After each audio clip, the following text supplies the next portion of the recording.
இன்றைக்கு முக்கிய ஜெபங்கள் என்ற தலைப்பிலே மிஷனரிகளுக்காக, மிஷனரி ஊழியத்துக்காக நாம் ஏறெடுக்கிற இந்த ஜெபங்களில் என்ன முக்கிய ஜெபங்களை நாம் முன்னெடுக்கணும். ஜெப குறிப்புகள் நிறைய நமக்கு வரும்.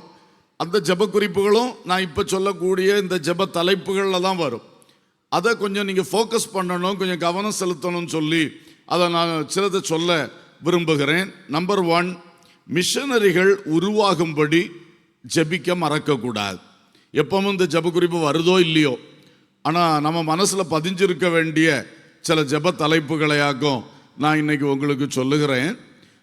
நமக்கு மிஷனரிகள் ஒரு பக்கம் உருவாகி கொண்டே இருந்தால்தான் இந்த மிஷனரி ஊழியம் ரொம்ப சிறப்பாக நடைபெற முடியும். லூக்கா 10ஆம் அதிகாரம் 2வது வசனத்திலே ஆண்டவர் இயேசு சொன்னதை நான் நினைப்பூட்டும்படியாக விரும்புகிறேன். லூக்கா 10:2 என்ன சொல்லுகிறது?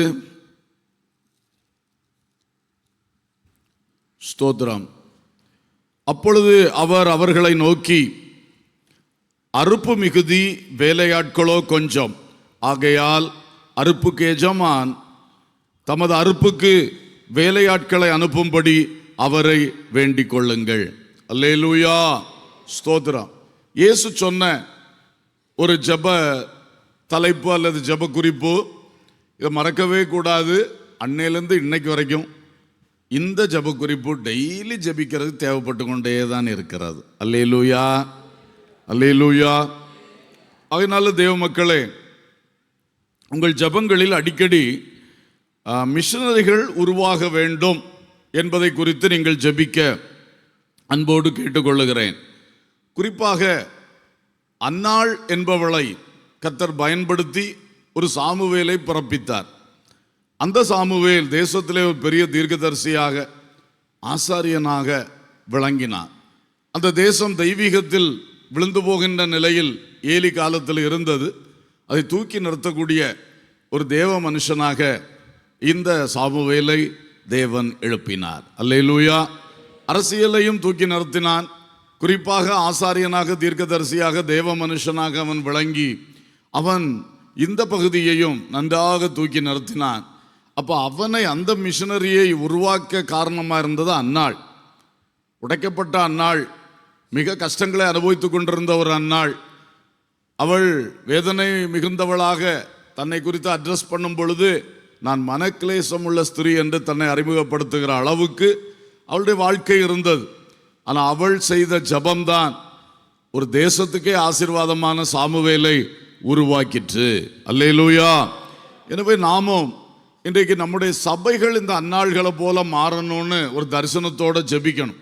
சபைகளிலிருந்து தானே மிஷனரிகள் எழும்ப முடியும். சபைகள். 2வது விசுவாச குடும்பங்கள், ஊழியர் குடும்பங்கள், விசுவாச குடும்பங்கள்ல இருந்து மிஷனரிகள் புறப்படணும்.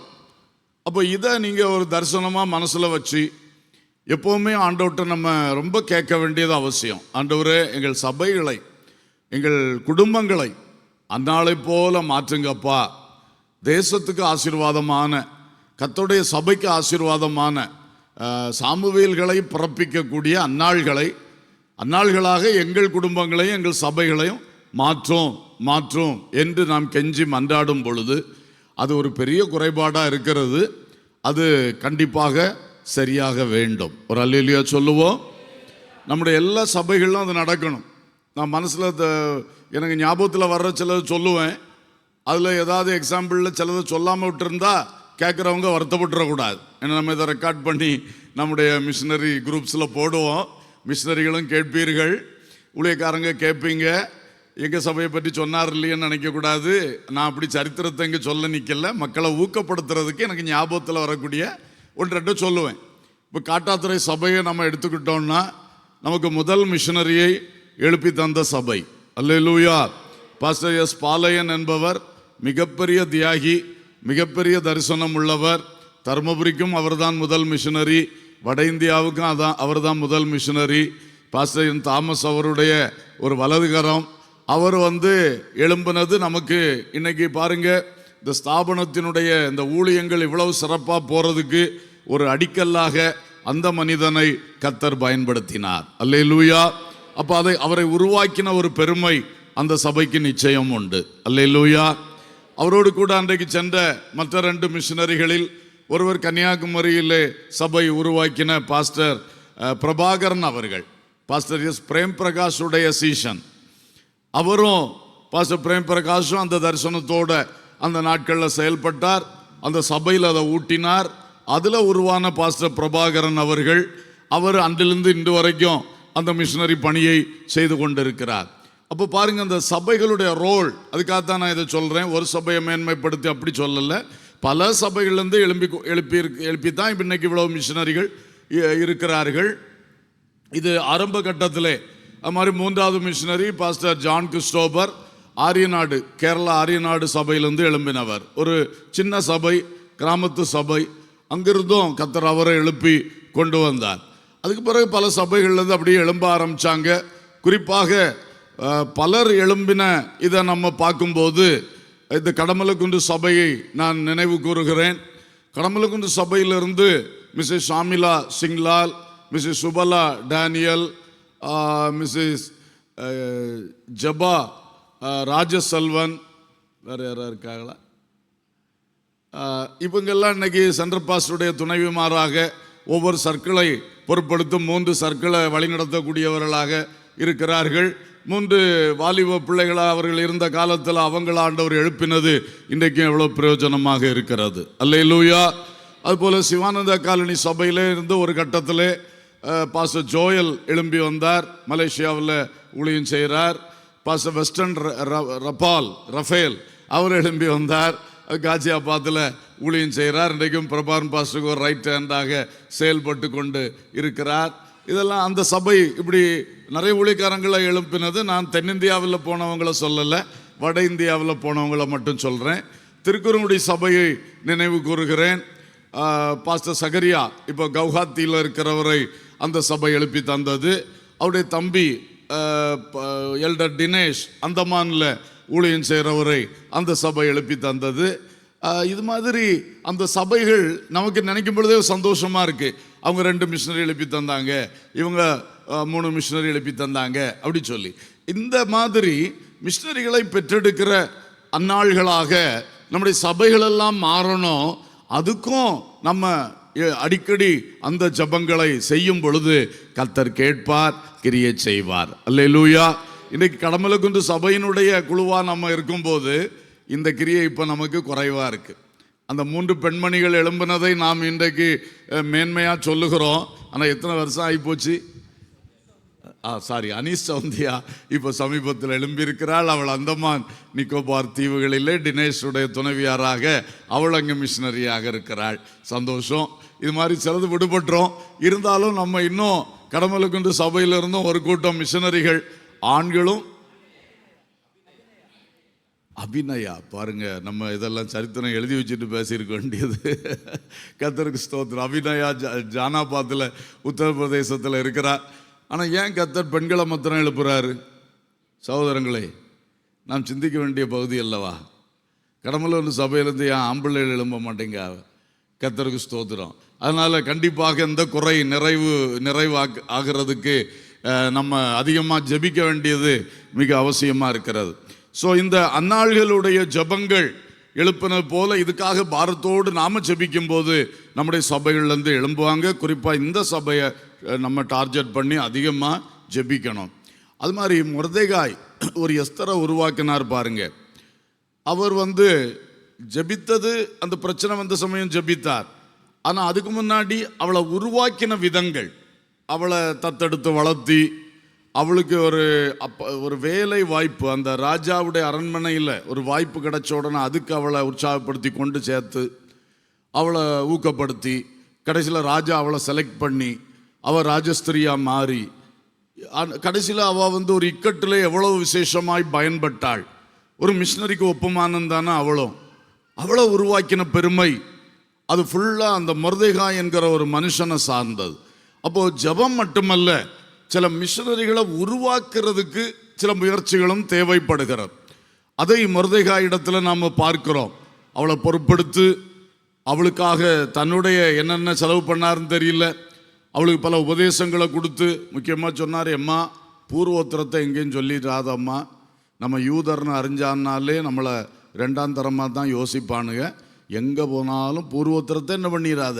அப்போ இந்த உபதேசம்லாம் கொடுத்துருக்காருன்னா எத்தனை உபதேசம் கொடுத்து வளர்த்திருப்பார். அப்போ ஒரு மிஷினரியை உருவாக்கி இருக்கிறாரு அந்த மனுஷன். இப்படிப்பட்ட சில முயற்சிகளும் இன்றைக்கு கண்டிப்பாக தேவையாக இருக்கிறது என்பதை புரிந்து கொள்ளணும். மிஷினரிகளை உருவாக்குறது என்பது லேசான விஷயம் அல்ல. இப்போ அப்போஸ்தலன் பவுல் பெரிய மிஷினரி, பெரிய அப்போஸ்தலன். அவரை தேவன் நேரடியாக சந்தித்தார். ஆனால் அவருக்கு தேவனுக்கு அடுத்தபடி அவரை உருவாக்கின ஒரு பங்கு பர்னபாவுக்கு இருக்கிறது. பர்னபா இவர் இதில் என்ன தமஸ்கு பட்டணத்தில் சந்திக்கப்பட்டார். பிறகு அவரை எருசலேமுக்கு கொண்டு வந்து அப்போஸ்தலர் இடத்துல அறிமுகப்படுத்தினது பர்னபா அறிமுகப்படுத்தி வச்சார். ஆனால் அப்போஸ்தலர் கொஞ்சம் பயந்தாங்க. முதல்ல இவன் உண்மையாக மனம் திரும்பினானா என்கிறது இருந்திருக்கும் சந்தேகம்.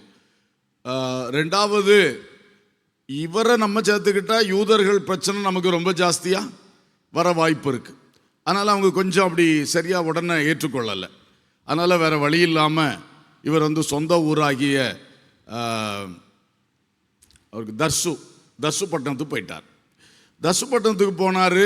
அப்புறம் அவருக்கு சரித்திரத்தை அந்த அரபி தேசத்தில் போய் தெய்வ வழிபாடுகளை பெற்றார்னெல்லாம் இருக்குது.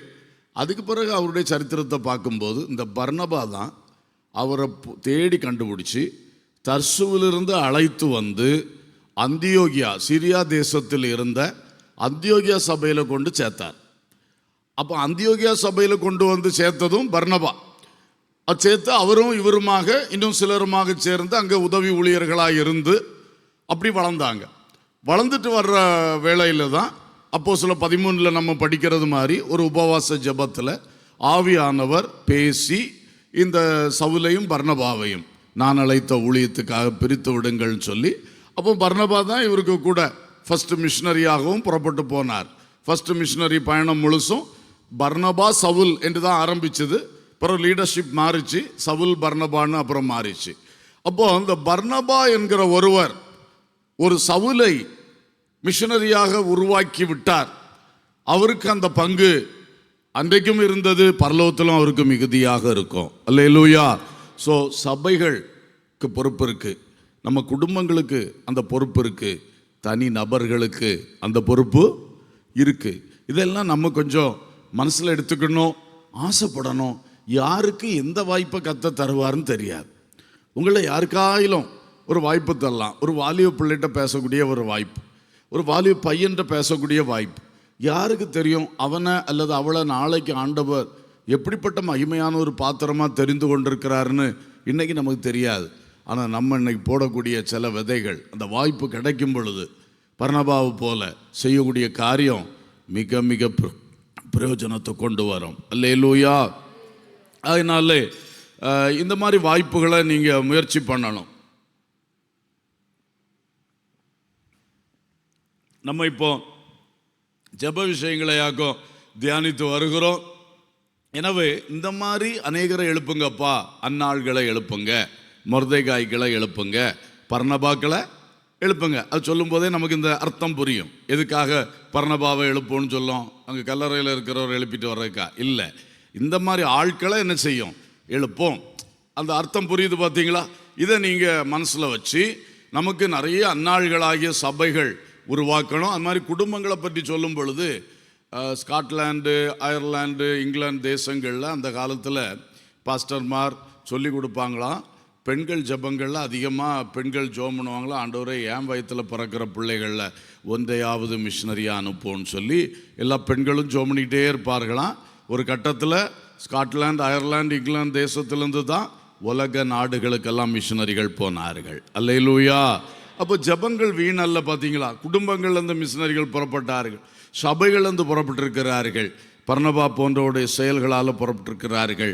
எனவே கண்டிப்பாக இந்த மிஷினரிகள் உருவாக வேண்டும் என்பதில் அதிகமாக ஜெபிங்க. நமக்கு இது ஒரு பெரிய குறைபாடு. எத்தனையோ வருஷமாக நான் பார்க்குறேன், இன்னும் 200 தாண்டலை. நம்ம இப்போ 35-37 வருஷம் ஆகும்னு நினைக்கிறேன். இல்லை 35 தான் ஆகும்ல. 35 வருஷம் ஆகுது. 1990 ஆரம்பித்தது, இது வரைக்கும் 200 மிஷனரிகளை நாம் அனுப்பவில்லை. நாம் 200 மிஷனரிகள்னு சொல்லுது பெண்களையும் சேர்த்தாங்க. அப்போ குடும்பங்கள்னு கணக்கு போட்டோன்னா 100 தான். 100 மிஷனரி குடும்பங்கள் அதுதான் அனுப்பியிருக்கோம். இது மிக மிக குறைவு. நமக்கு 1000 மிஷனரிகள் அலையலையாக புறப்பட வேண்டும்னு கிட்டத்தட்ட இந்த 35 வருஷங்களாக ஜோம் பண்ணிட்டு வரோம். இல்லை ரொம்ப குறைவு. அடுத்த வருஷம் டைரி ஒர்க் பண்ணிட்டு இருக்கும்போது பார்த்தேன், திரும்பவும் பார்த்தா இந்த வருஷமும் 200 தாண்டல்லையே. ரொம்ப சங்கடமாக இருந்து ஏதோ அப்படி ஒரு தடை இருக்கிறது. அப்போ ஜெபிக்கிற நாம இதெல்லாம் கொஞ்சம் நான் உங்கள்கிட்ட ஓப்பனாக பேசுகிறேன். முதல்ல சொன்னேன் இல்லை, குறைகளை நமக்குள்ளே பேசுவோம், நம்ம ஜெபம் பண்ணுவோம், ஆண்டவர் நிறைவு செய்து தருவார். கண்டிப்பாக அப்படி பண்ணணும். இதோட சேர்த்து இன்னொரு பாயிண்ட், மிஷனரிகளை சிதறடிக்கிற ஆவிகள் துரத்தப்படணும். அல்லேலூயா. வருஷத்துக்கு ஒரு மிஷனரியாவது 2 மிஷனரியாவது ஸ்தாபனத்தை விட்டு போகிறாங்க, எந்த காரணம் இல்லாமல். அது ரொம்ப சங்கடம். அவர்களை குறை சொல்லுறதுக்கு நான் வரல, ஆனால் இது நமக்கு தோல்வியாக இருக்குது, நமக்கு இழப்பாக இருக்குது, நஷ்டமாக இருக்குது. அதனால் இந்த காரியங்களையும் மனதில் வைத்து, இது ஒரு குறைவுபட்ட பகுதியாக இருக்கிறது. எந்த மிஷினரி ஸ்தாபனத்தை கேட்டாலும் இது தான் சொல்கிறாங்க, மிஷினரிகள் இல்லை, மிஷினரிகள் இல்லைன்னு சொல்லி. அன்னைக்கே இயேசு சொல்லிட்டார், அறுப்புக்கு எஜமான் இடத்துல நீங்கள் என்ன ஜெபம் பண்ணுங்க, அறுவடையாளர்களை, அறுப்புக்கு வேலையாட்களை அனுப்புங்க. அப்போ அந்த குறை இன்னைக்கு வரைக்கும் மாறலை. அது கண்டிப்பாக வேண்டும். சரி, 1ஆம் நம்பரில் ரொம்ப டைம் எடுத்துட்டோம். நம்பர் 2, பயிற்சி ஸ்தலங்கள் பெருக ஜெபிக்கணும். இதெல்லாம் நான் இன்னைக்கு சொல்கிறது எல்லாம் வழக்கமாக வரக்கூடிய ஜெப குறிப்புகளாக இருக்காது. பயிற்சி ஸ்தலங்கள் ஊழியர்களை உருவாக்குகிறது. இப்போ ஒரு குடும்பத்திலேருந்து எழும்பி வர்றாப்புல, அல்லது ஒரு சபையிலேருந்து எழும்பி வர்றாது, அவர்களை பயிற்றுவித்து ஒரு மிஷனரியாக உருவாக்குகின்ற ஒரு பணி நமக்கு இருக்கிறது. அதுக்கு தான் கடமலகுண்டில் ஒரு பயிற்சி நிலையம், ஒரு தியாலஜிக்கல் காலேஜ் வச்சுருக்கோம். பிலிபித்தில் உத்தரப்பிரதேசில் ஒன்று வச்சுருக்கோம். இப்போ புதுசாக அசாமில் போராப்ஜனில் ஒன்று ஆரம்பித்தோம். பஞ்சாப்லேயும் கல்கட்டாவிலையும் கூட ஆரம்பிக்கணும்னு ஆசைப்படுறோம். ஏன்னா பஞ்சாபிகள், பெங்காலிகள் அதிகமாக ஊழியத்துக்கு எழும்பி இருக்கிற சரித்திரம் தெரியுது. அப்போது அங்கே இந்த மாதிரி ஒரு அறுவடை உண்டாகிற இடத்துல நம்ம ஒரு வலையை வீசணுன்னா நல்லா இருக்குமே என்று ஆசைப்படுறோம். வாய்ப்பு கிடைக்கல. அதுக்காக ஜெபம் பண்ணணும். அந்த பயிற்சி ஸ்தலங்கள் பெருக பெருக, என்ன எத்தனையோ பாஷைகள் இருக்குது பார்த்தீங்களா. இப்போ அந்த பக்கம் இருக்கிற மாணவர்கள் உத்தரப்பிரதேசத்தில் கொண்டு வச்சா இருக்க மாட்டேங்கிறாங்க. அவங்களுக்கு அது ரொம்ப வித்தியாசமாக தெரியும் போது சிலர் தான் தாக்கு பிடிச்சி நிற்கிறாங்க, சிலர் போயிடுறாங்க. அப்போ அதனால தான் அசாமில் ஒன்று ஆரம்பித்தோம். அந்த பக்கம் பழகினவங்க அங்கே படிக்கட்டுமே என்று சொல்லி. கல்கட்டாவில் ஒன்று தேவை. இப்போ கல்கட்டாவில் வாய்ப்பு வருது, கட்டட பிரதிஷ்டை நடக்கிறதுனால இடம் ஆண்டவர் கொஞ்சம் விஸ்தாரமாக தந்திருக்கிறாரு. எப்படியாவது சீக்கிரமாக ஒரு ஷெட்டை போட்டாவது, அங்கே அவ்வளோ கடுங்குளிர் வராது கல்கட்டாவில், அதை ஒன்று ஸ்டார்ட் பண்ணணும்னு விரும்புகிறோம். பஞ்சாபில் குருதாஸ்பூரில் இட வசதி கம்மியாக இருக்குது, பக்கத்தில் 2 லேண்ட் இருக்குது. ஆண்டவர் அந்த லேண்டை தந்தாருன்னா நமக்கு குருதாஸ்பூரில் கூட ட்ரைனிங் சென்டர் ஆரம்பிக்க வாய்ப்பாக இருக்கும். இப்படி சில முயற்சிகளும் எடுக்கிறோம். இப்படி ஒவ்வொரு ஏரியாவில் நம்ம எடுக்கிற முயற்சி ரொம்ப தேவையானது, பிரயோஜனமானது. இதை நான் எப்போவாது தான் உங்களுக்கு சொல்லிக்கிட்டு இருக்கேன். நீங்கள் கண்டிப்பாக இதை மனசில் எடுக்கணும். ப்ரொடக்ஷன் யூனிட்ஸ் பெருகும் பொழுது ப்ரொடக்ஷனும் கண்டிப்பாக என்ன செய்யும், பெருகும் இல்லையா. உற்பத்தி அந்த இது பெருகும் போது தானே உற்பத்தியும் பெருகும். அதனால் கண்டிப்பாக நாம் இதுக்காகவும் ஜெபம் பண்ணணும். உபதியாவை பற்றி ஒரு வசனம், 1 ராஜாக்கள் 18ஆம் அதிகாரம் 4ஆம் வசனம். யேசபேல் கர்த்தரின் தீர்க்கதரிசிகளை சங்கரிக்கிற போது உபதியா 100 தீர்க்கதரிசிகளை சேர்த்து அவர்களை கெபிக்கு 50 பேராக ஒளித்து வைத்து அவர்களுக்கு அப்பமும் தண்ணீரும் கொடுத்து அவர்களை பராமரித்து வந்தான். ஒரு அல்லேலூயா சொல்லுவோம். ஸ்தோத்திரம். உபதியா கடுமையான ஆகாப் ராஜாவுடைய காலத்திலே, அந்த கொலைகாரியாகிய யேசபேலுடைய ஆட்சி காலத்திலே 100 தீர்க்கதரிசிகளை 2 கபிகளில் 50 பேராக வச்சு பஞ்ச காலத்தில் அவங்களுக்கு அப்பமும் அவங்களுக்கு தண்ணீரும் கொடுத்து அவர்களை பராமரித்தான். அல்லேலூயா. இதே மாதிரி மிஷனரிகளை உருவாக்குகிற ஒரு பணி, அதுக்கு நமக்கு பயிற்சி ஸ்தலங்கள் கண்டிப்பாக தேவை. அடுத்தது இந்த பயிற்சி ஸ்தலங்கள் இன்னும் வளரணும், விஸ்தாரமாகணும் என்று நாம் அதிகமாக ஜெபிக்க தேவைப்படுகிறது. பயிற்சியாளர்கள், நல்ல பயிற்சியாளர்களை கற்று தரணும். டீச்சிங் பண்ணுறவங்க, ட்ரைனிங் பண்ணுறவங்க ரெண்டும் இருந்தால் தான் நமக்கு தரமான ஊழியக்காரங்களை உருவாக்க முடியும். வேதத்தை போதிக்கிறதும் நல்லா போதித்து அவங்களுக்கு காலத்துக்கு, ஏன்னா அது அஸ்திபாரம் இல்லையா, ஃபஸ்ட் டைமாக வந்து அவங்க கேட்குறாங்க சத்தியங்களை, அப்போவுமே அதை தெளிவுற இருதயத்தில் பதிப்பிச்சு விட்டுட்டா காலத்துக்கும் அது மாறாது. அல்லேலூயா. அதான் அந்த டீச்சிங்காகலாம் நம்ம ஜெபிக்கணும். ஏன்னா எதையும் பிசாசு கை வைக்கத்தான் பார்ப்பான், எங்கே தொட்டால் எங்கே முடக்கலான்னு தான் அவன் பார்ப்பான். அது மாதிரி ட்ரைனிங், வெறும் டீச்சிங் கொண்டு முடியாது. தலையறிவில் எல்லாத்தையும் ஏற்றி விட்டு அவன் போய் எப்படி அனுபவத்தில் நிற்க முடியும், எப்படி அவங்க களத்தில் போய் செயல்பட முடியும்? அதனால தான் பயிற்சியும் கொடுக்குறோம். இந்த போதனையும் பயிற்சியும் சேர்ந்து தான் நம்முடைய காலேஜஸில் நம்ம பண்ணுறோம். ஒருவேளை உங்களுக்கு பார்ட் டைம் கிளாஸ், ஆன்லைன் கிளாஸில் அதை எங்களால் செய்ய முடியாது. ஆனால் இங்கே தங்கியிருந்து படிக்கிற பிள்ளைகளுக்கு ரெகுலர் கிளாஸுக்கு கண்டிப்பாக அதை செஞ்சிட்ருக்குறோம். இதுக்கு மேலே வெளியே அனுப்பியும் வருஷத்துக்கு 2 முறை ஊழிய களங்களுக்கு கொண்டு சென்று பயிற்றுவிக்கிறோம். சபைகளில் கொண்டு சென்று வாய்ப்பளிக்கிறோம். நம்முடைய கிளை சபைகளில் சிலருக்கு வாய்ப்பு கொடுக்குறோம்.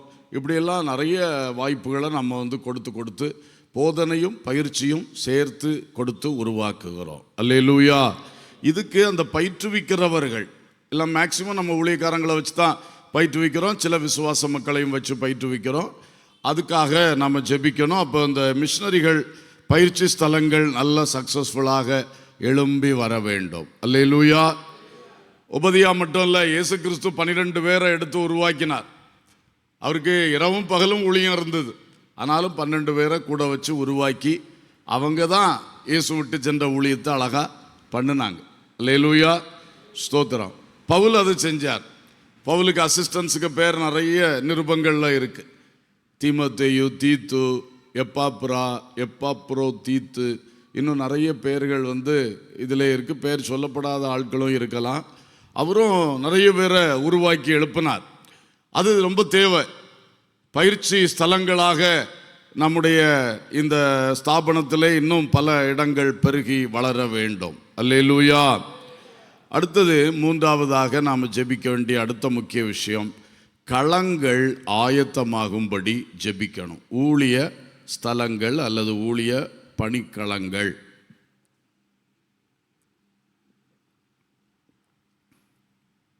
அது அதிகமாக ஆயத்தமாகும்படி நாம் ஜெபிக்க வேண்டியது அவசியம். சில களங்களில் வாசல் திறக்காதபடியினால் ஊழியங்களை அடுத்த லெவலில் கொண்டு செல்ல தடையாக இருக்கிறது. ஆகவே களங்கள் ஆயத்தமாகணும். சவுலுடைய அல்லது பவுலுடைய மிஷனரி ஊழியத்தை பார்க்கும்போது ஃபஸ்ட்டு அவங்க களத்தை எப்படி தெரிஞ்செடுத்தாங்கன்னா, நான் சொன்னேன்னே, பர்னபா தான் லீட் பண்ணிக்கிட்டு இருந்தார். பர்னபா தான் சவுலை கொண்டு வந்தார். ஊழியத்துக்கு போகும்பொழுது நேராக ஃபஸ்ட்டு எங்கே கூட்டிகிட்டு போனார்னா சீப்புரு தீவுக்கு கூட்டிகிட்டு போனார். அது பர்னபாவுடைய சொந்த ஊர்.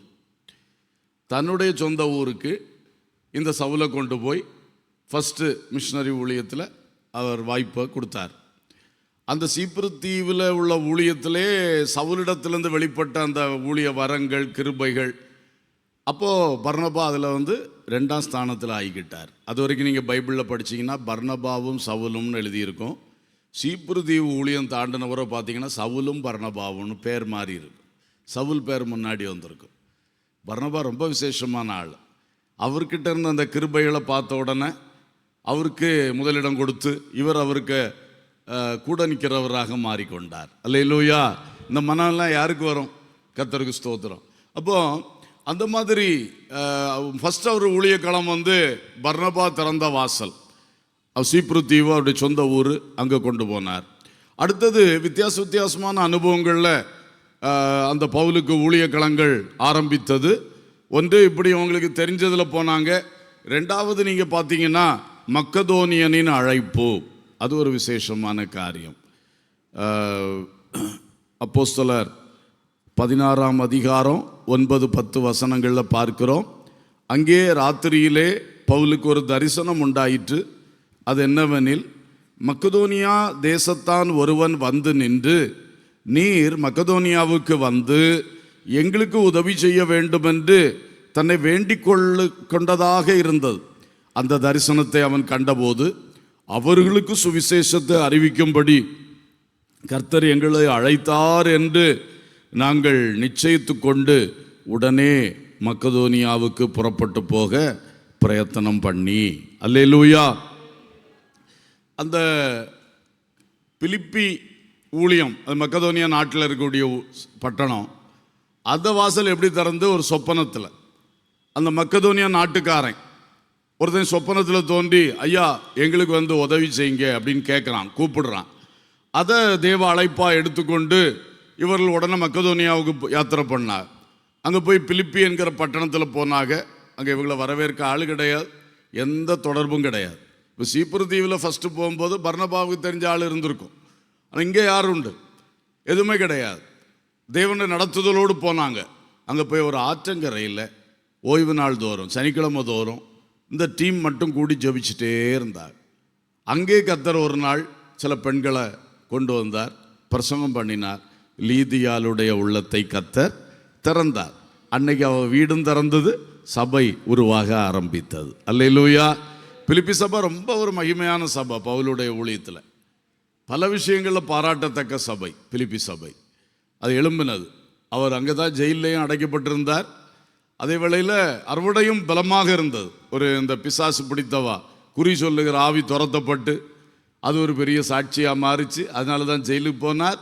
ஜெயிலில் போனால் ஜெயிலர் குடும்பம் ரட்சிக்கப்பட்டார்கள். என்ன ஆச்சரியம், அல்லேலூயா. அந்த பிலிப்பி சபை பவுலுக்கு கடைசி வரை கை கொடுத்த சபை, பல காரியங்களில் முன்மாதிரி உள்ள ஒரு சபையாக எழும்பினது.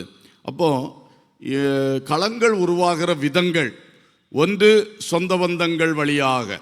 இப்போ நமக்கு ஆரம்பத்தில் களங்கள் உண்டானது, பிலிப்பித்தில் கேந்தன் மசி ஐயான்னு ஒருத்தர் இருந்தார். இப்போ அவர் கர்த்தருக்குள் நித்திரையடைந்து விட்டார். அவர் தான் நம்முடைய முதல் விசுவாசி. அவர் சந்திக்கப்படும் பொழுது சரியான குடிகாரர், பழைய கிறிஸ்தவர், சரியான குடிகாரர். அப்போ பாஸ்டர் பாலையா அவர்களும் இந்த 3 பேருமா அங்கே போகும்போது கேந்தன் மசி தான் வீடு கொடுத்தார் பிலிப்பித்தில். அவருக்கு நிறைய பிள்ளைகள் உண்டு. அப்போ அந்த பிள்ளைகள்லாம் சின்ன சின்ன பிள்ளைகளாக இருந்தார். இவர் அவர் வீட்டு வராண்டாவை கொடுத்தாருன்னு சொல்லலாம், ஒரு மாடி படிக்க பக்கத்தில். அதில் இவங்க தங்கியிருந்து அதில் இவங்க ஊழியம் செய்து, அப்போ ஃபஸ்ட்டு போனதில் 2 பேர் திரும்ப வந்துட்டாங்க. முதல்ல அவங்களுக்கு சில சூழ்நிலைகள்னால வந்துட்டு கொஞ்சம் தாண்டி தான் திரும்ப போனாங்க. அப்போ பாஸ்டர் பாலையன் அவர்கள் மட்டும் தனியாக மாட்டிக்கிட்டார். மற்ற 2 பேரும் கொஞ்சம் கொஞ்சமாக ஹிந்தி தெரியும். பாஸ்டர் பாலையனுக்கு அறவே ஹிந்தி தெரியாது. அவர் அங்கே தனியாக மாட்டிக்கிட்டு, அவருக்கு டிரான்ஸ்லேட்டர் யாருன்னு கேட்டிங்கன்னா இதே கேந்தன் மசி, குடிகாரர். ஆனால் அவர் தான் யார் கடைசியில் மிஷினரிக்கு டிரான்ஸ்லேட்டர். இதில் விந்தை என்னன்னா, அவருக்கு தமிழ் தெரியாது, இவருக்கு ஹிந்தி தெரியாது. சொன்னால் ஆச்சரியமாக இருக்கும்.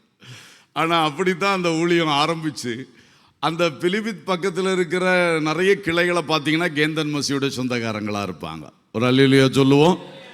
அவருடைய அக்கா, அவருடைய அண்ணன், தம்பி, அந்த குடும்பம் இந்த குடும்பம்னு அப்படி பீசல்பூர் வரைக்கும் பல தொடர்புகளை வச்சு அவர் கூட்டிகிட்டு போவார். இவங்க போய் அங்கே ஊழியம் செய்து அப்படியே ஊழியங்கள் இன்றைக்கி அதெல்லாம் ஒவ்வொரு சபைகளாக உருவாகி இருக்கு. பர்னபாவை மாதிரி அவரும் அந்த மாதிரி செய்த ஊழியங்கள் இருக்கிறது. அடுத்தது இந்த மாதிரி தரிசனத்தோடு தொடங்கப்பட்ட ஊழியங்களும் நம்மிடத்தில் நிறைய இருக்கிறது. நம்முடைய மிஷினரிகளுக்கு கர்த்தர் கொடுத்த தரிசனத்தின்படி, வழிகாட்டுதலின்படி செய்யப்பட்ட ஊழியங்கள் இருக்கிறது. ஒரு முறை எனக்கு பாளையன் பாஸ்டர் சொப்பனத்தில் தோன்றி உம்மர் கஞ்சில் ஒரு ஊழியம் தொடங்கணும் அப்படின்னு சொன்னார். நான் இது உம்மர் கஞ்சி எங்கே சொன்னார்னா சொப்பனத்தில். அப்போது உம்மர் கஞ்சி எங்கே இருக்குன்னு மேப்பு ஃபுல்லாக தேடி தேடி தேடி பார்த்தா ஒன்றும் கிடைக்கல. மிஷினரிஸ்ட்டை சொன்னாலும் அவங்களால கண்டுபிடிக்க முடியல. கடைசியில் பார்த்தா உம்மர் கஞ்சி இருக்குது, யூபிக்குள்ளே இருக்குது. 2 இடத்துல கண்டுபிடிச்சி ஒரு இடத்துல தொடங்கி இப்போ நல்லா ஊழியம் நடந்துட்டு வருது. அதுக்கு பேர் தான் ஜமானியா உமர் கஞ்ச். அல்லேலூயா. இப்போ நம்ம சபை அதை தத்தெடுத்துருக்குறோம். நம்ம தத்தெடுத்ததில் ஒன்று சமானியா, சில ஜமானியான்னு சொல்லுவாங்க, சமானியா உமர்கஞ்ச் என்கிறது. அது இப்படி உருவானது. நல்லா இருக்கு, சீக்கிரம் ஒரு இடம் வாங்கலான்னு சொல்லிக்கிட்டு இருக்காங்க, ஊழியம் வளர்ச்சியாக இருக்குன்னு சொல்லி. அப்போது இந்த மாதிரியும் நமக்கு ஊழியங்கள் எழும்பி வந்து கொண்டு இருக்கிறது, மக்கதோனியனுடைய அழைப்பு. அடுத்து நீங்கள் பார்த்தீங்கன்னா, நான் அடிக்கடி சொல்கிறது தான், ரோமர் 15 இருக்குது. பவுல் சொல்லுவார், நான் எருசலேம் துவக்கி இல்லிரிக்கம் தேசம் வரைக்கும் கிறிஸ்துவின் சுவிசேஷத்தை பூரணமாக பிரசங்கித்திருக்கிறேன். அது ஸ்ட்ராட்டஜிக் பிளான், திட்டமிட்ட ஊழியம். எருசலேம் தொடங்கி இல்லிரிக்கம் தேசம் வரைக்கும் இருக்கக்கூடிய அத்தனை பட்டணங்கள்லையும் ஊழியம் ஆரம்பிக்கணும் என்று அவர் ஒரு திட்டம் வகுத்து அந்த ஸ்ட்ராட்டஜி படி ஊழியங்களை விஸ்தரித்தார். அதுபடியும் நல்லா ஊழியங்களை ஸ்தாபிச்சிருக்கார். இன்னைக்கு நீங்கள் பார்த்தீங்கன்னா அவர் அன்றைக்கு வித்திட்ட சபைகள் தேசங்களே இன்றைக்கு கிறிஸ்தவ தேசங்களாக நிற்கிறது. அல்லேலூயா. இன்னைக்கு நம்மளும் அப்படி தான் செய்கிறோம். பாஸ்டர் தாமஸ் அவர்கள் நமக்கு வகுத்து கொடுத்த ஸ்ட்ராட்டஜிஸ் இருக்கு, திட்டங்கள். இந்தியாவின் எல்லா மாநிலங்களிலும் ஒரு ஊழியமாக தொடங்கணும், அது ஒரு திட்டம். அதே மாதிரி உத்தரப்பிரதேசத்தின் ஒவ்வொரு மாவட்டங்களிலும் ஒரு ஊழியமாகிலும் தொடங்க வேண்டும், அது ஒரு ஊழிய திட்டம். இப்போ இந்த 2 ஊழிய திட்டங்களை நம்ம முன்னெடுத்து கொண்டே இருக்கிறோம். இது ரோமர் 15 பவுல் சொன்ன அந்த திட்டமிட்ட ஊழியங்கள். அல்லேலூயா. பல முறைகளிலே இப்படி களங்கள் ஆயத்தமாகிறத நம்ம பார்க்குறோம். இப்படிப்பட்ட முறைகளில் இன்னும் சொந்த பந்தங்களாலே தொடர்புகள் கிடைத்து அப்படி ஊழிய களங்கள் உருவாக, நமக்கு சொப்பனங்கள் தரிசனங்கள் தேவனுடைய வழிநடத்துதல்னால கரெக்டாக ஆரம்பிக்கணும். அதே மாதிரி 3வது திட்டமிட்ட காரியங்கள் செயல்படுத்தப்படணும். நான் முர்மு என்கிறவரை ஞாபகத்துக்கு வருகிறது. இந்த மக்கதோனியனுடைய அழைப்பை நினைக்கும் பொழுதெல்லாம் அந்த மனுஷனை நினைப்பேன். அவர் கிரிதியை சேர்ந்தவர், ஜார்க்கண்ட் மாநிலத்தில் ரயில்வே கார்டாக இருந்தார். அந்த காலத்தில் பிலிபித்தில் வேலை பார்த்துட்டு இருந்தார். ரொம்ப தூரம் அவருக்கு ஜார்க்கண்ட்லேருந்து உத்தரப்பிரதேசம் வேலை பார்த்துட்டு இருந்தார். அப்போது பாஸ்டர் பிரபாகரன் அவர்கள் மூலமாக ஆண்டோருக்குள்ளே பலப்பட்டு அவர் அந்த பிலிபித் சபையில் ஒரு நல்ல ஸ்ட்ராங்கான பிலீவராக இருந்தார். நாங்கள் வருஷந்தோறும் இங்கேருந்து போகும்போதெல்லாம் அவர் வேலை முடிச்சுட்டு எங்களோட பேசிகிட்டே இருப்பார். அவர் அங்கே பிலிபித்து ஊழியத்தை பற்றியோ உத்தரப்பிரதேச ஊழியத்தை பற்றியோ பேச மாட்டார். எங்கள் ஊருக்கு வாங்க ஐயா, எங்கள் ஊருக்கு வாங்க ஐயா, இதுக்கு வாங்க, ஜார்க்கண்டுக்கு வாங்க, ஜார்க்கண்டுக்கு வாங்க, இப்படி எத்தனையோ வருஷமாக சொல்லுவார். அப்பொழுது நான் யூத் மினிஸ்ட்ரியில் பொறுப்பில் இருந்தேன். அப்போ ஒரு பத்திரிகை தரிசனம், வாலிபர் தரிசனம்னு வெளியிட்டு இருந்தோம். அப்போ ஒரு நாள் பாஸ்டர் இடத்துல ஆலோசனை கேட்டு முர்மு அழைக்கிறார் அப்படின்னு ஒரு கட்டுரை எழுதினேன். எழுதி மக்கதோனியனுடைய அழைப்பையும் முர்மு சொன்ன காரியங்களையும் வச்சு எழுதி ஜெபித்தோம். கர்த்தர் அப்பொழுதுதான் நம்முடைய pastor C Jeyaraj, Mrs Pushpa Jeyaraj குடும்பத்தை அதற்காக எழுப்பி தந்தார். அல்லேலூயா. அவர்களை கிரிதி என்கிற இடத்துக்கு அனுப்பினோம். அவங்க அங்கே போனது தான் இன்றைக்கி இருக்கிற கல்கட்டா சர்க்கிளுடைய அத்தனை அந்த அசாம் சர்க்கிள், அது அவ்வளோ ஊழியத்துக்கும் முதல் ஊழியம் கிருதி ஊழியம்தான். அல்லேலூயா. ரொம்ப பிரயாசப்பட்டு செய்தாங்க. கர்த்தருக்கு ஸ்தோத்திரம். அப்போ அது எப்படி வந்தது? இன்னைக்கு இந்த இந்தியாவிலே வடகிழக்கு மற்றும் அதுக்கு கீழ்ப்பட்ட கிழக்கு பகுதியில் எல்லாம் ஊழியம் வர்றதுக்கு காரணம் என்னன்னு கேட்டால் முர்மு அழைத்தார். அல்லேலூயா. ஒரு மக்கதோனியனுடைய அழைப்பு சிம்பிளாக இருக்கும், ஆனால் அது இன்னைக்கு எவ்வளோ பெரிய ஊழிய களங்களை நமக்கு உருவாக்கி தந்து 2 சர்க்கிள், நிறைய சபைகள் அதில் இருக்கிறது. ஆகவே கர்த்தர் இப்படி பல்வேறு நிலைகளில் நமக்கு உருவாக்குகிறார். நம்முடைய திட்டங்களை வைத்து நாம் ஜெபிக்கிறதுல சோர்ந்து போகக்கூடாது. இது என்னடா எப்போ மாநிலந்தோறும் மாவட்டந்தோறும்னு சொல்லிட்டு நடக்கிறாங்க, இப்படியெல்லாம் சிலருக்கு தோணும். நமக்கு அப்படி தோணக்கூடாது. அல்லேலூயா. இதெல்லாம் நமக்கு எத்தனை வருஷ ஜெபங்கள். ஆமென். இன்னைக்கு பார்த்தீங்களா, இன்னைக்கு மேகாலயா, மணிப்பூர், மிசோரம் 2 மாநிலம் தவிர எல்லா இடங்கள்லையும் கர்த்தர் ஊழியத்தை தந்திருக்கிறார். அல்லேலூயா. நான் அசாம் இப்பொழுது போயிருந்தேனே. ஒவ்வொரு ஸ்டேட்டும் குட்டி குட்டி ஸ்டேட்டு, ஆனால் ஒவ்வொன்றும் தனித்தனி தேசம் மாதிரி தான் இருக்குது. எல்லாமே வித்தியாசமாக இருக்குது. எப்படித்தான் இருக்குன்னே தெரில, ஆச்சரியமாக இருக்குது. இங்கெல்லாம் அப்படி இல்லை. பெரிய ஸ்டேட்டு எல்லாம் ஒரே கல்ச்சர், ஒரே நாகரிகம், ஒரே ஆகாரம் அப்படி இருக்கும். இங்கே ஒவ்வொரு குட்டி ஸ்டேட்டுக்கு ஒவ்வொரு மாதிரி இருக்குது. ஆச்சரியமாக இருக்குது. அவங்க நம்மளை அவங்க ஆளுன்னு எடுத்துக்க மாட்டான். இந்தியாக்காரன்னு சொல்லலாம். அவனும் இந்தியாவுக்குள்ளே தான் இருக்கான். ஆனால் அவன் நம்மளை சொல்கிறது எப்படி? இந்தியாக்காரன். அவன் இப்போ என்ன காரன் அவனை நினச்சிட்டு இருக்கானோ தெரியல. கர்த்தருக்கு ஸ்தோத்திரம். அவர் எல்லாருக்கும் தனி உரிமை அப்படி நிற்கிறார்கள். ஆனால் ஆச்சரியமாக இருக்கு. அங்கெல்லாம் கர்த்தர் நமக்கு ஊழியத்தை தந்திருக்கிறார். மணிப்பூரில் ஊழியத்தை ஆரம்பித்தோம். அந்த மணிப்பூர் கலவரத்தோடு ஊழியர் வந்து விட்டார். அப்புறம் நம்ம இதுவரை ஸ்டார்ட் பண்ண முடியல. இப்போ வாசல் திறந்துருக்குன்னு சொல்கிறாங்க, மிஷினரி இல்லை.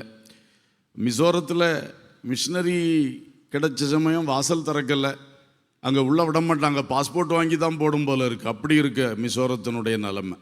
அந்நியர்களுக்கு உள்ள இடமே இல்லை. ஐயா நாங்களும் இந்தியர்னு சொன்னால் அவன் கேட்க மாட்டான். அப்படி இருக்கு. இப்போது சத்தீஸ்கரில் இருந்த ஊழியர் போயிட்டார், அது இப்போ ஊழியர் இல்லாத மாநிலமாக மாறிடுச்சு. அப்போது அது கொஞ்சம் ரிவர்ஸில் வந்திருக்கு. ரொம்ப சங்கடம். ஆண்டவர் எப்படியாவது சத்தீஸ்கருக்கு, மணிப்பூருக்கு, மிசோரத்துக்கு ஊழியக்காரங்களை தரணும். லடாக் அந்த இமயமலை பகுதியில் வாசல் திறந்திருக்கு, அங்கேயும் ஒரு வாய்ப்பு இருக்குது. ஆனால் அங்கே போகிறதுக்கு தியாகமான மிஷினரிகள் தேவை. கிட்டத்தட்ட 8 மாதங்களும் பனி தான். ஒரு 3-4 மாதங்கள் தான் அங்கே வந்து சாதா நடமாட முடியும். அதில் ஒரு 4 மாதம்லாம் கம்ப்ளீட்டாக இந்தியாவை விட்டு அது கட்டாயிரும், பொருட்கள் கூட வராது. ஆனாலும் நிறைய பேர் அந்த காலம் வரும்போது கீழே வந்துடுவாங்க. ஆனாலும் அங்கே ஊழியம் செய்கிறாங்க. ஊழியக்காரன்னு ஊழியம் செய்ய முடியாது, செய்கிறாங்க. அதுக்கு வாய்ப்பு இருக்குது. லக்ஷதீப் மட்டும் இன்னும் வாய்ப்பே வரல. ஆனாலும் கர்த்தர் நம்ம திட்டங்களை நிறைவேற்றி தருவார் என்று விசுவாசிக்கிறோம். இன்னும் ஊக்கமாக ஜெபம் பண்ணுவோம். அல்லேலூயா. உத்தரப்பிரதேசத்திலும் இவ்வளோ நெருக்கத்தின் மத்தியிலே புதிய மாவட்டங்களை சுதந்திரிக்க கர்த்தர் கிருபை செய்கிறார். ஆலயங்களை கட்டி கொண்டிருக்கிறோம்.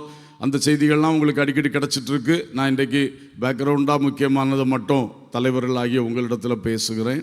ஆகவே தேவ பிள்ளைகள், இந்த ஊழிய களங்கள் அதிகமாக உருவாக வேண்டும் என்பதை வைத்தும் நீங்கள் அதிகமாக ஜெபிக்க அன்போடு கேட்டுக்கொள்கிறேன். அல்லேலூயா.